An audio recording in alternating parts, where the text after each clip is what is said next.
ఇదే నా పల్లెటూరు, ఇదే నా తల్లిగారు. మా ఊరి పాడి పంట రాములోరి దీవెనంట.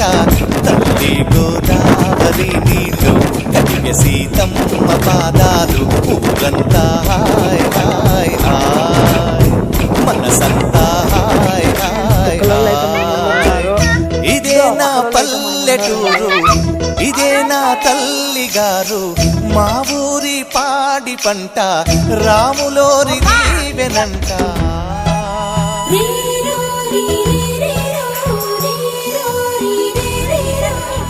ఫ్రెండ్స్, నేను నా ఫ్రెండ్ ఈరోజు అయితే మా ఊర్లోని ఆంజనేయ స్వామి గుడికి అయితే వచ్చినాను ఫ్రెండ్స్. మా